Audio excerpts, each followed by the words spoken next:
Charlotte FC is one day away from its home opener in the Queen City, and the club is on track to set an MLS attendance record for this big game Saturday.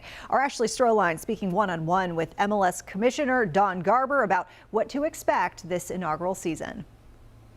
Well, Commissioner, you've been here from Charlotte FC and the Teppers bid to now home opening is coming up on Saturday. What has it been like to be a part of that whole process and then see it all come to fruition? Well, these are the moments we all kind of look forward to, from beginning, from an idea to the culmination, which will happen tomorrow night, a record crowd and one of the biggest crowds in the world this year. So very, very excited. The Teppers have done a wonderful job, and particularly in big community events like this, it's really a good day for Major League Soccer.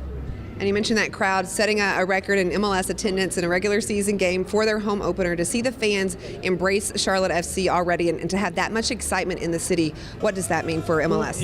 We know that this is a great soccer town, but we had no idea that we'd have 75,000 or 74 and change thousand at the game tomorrow night.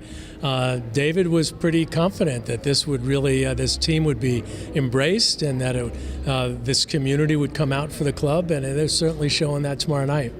And Mr. Tepper hasn't been shy about his goals for this soccer club, from attendance to making playoffs. But how do you think they can sustain some of those goals and including attendance throughout this upcoming season? Well, it's got to start somewhere. So it's good to start with a lot of excitement. But they've got work to do. They're going to build the organization. They've got to have more community events like this one, building fields and getting out and connecting to all those people here in Charlotte and the surrounding areas. That this is a soccer city and a soccer region, so they ought to be able to do well.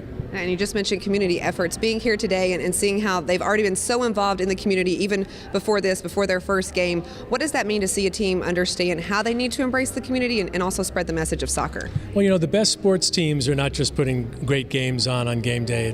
It's about having a deep connection in the community, and that really is what makes soccer so special. It is a game that comes out of the grassroots, that has, there are kids that are 2 and 3 and 4 and 5 years old that are running around on this field building a legacy and a long-term connection to Charlotte FC, and that's why I'm convinced that long-term, this is going to be a very popular club.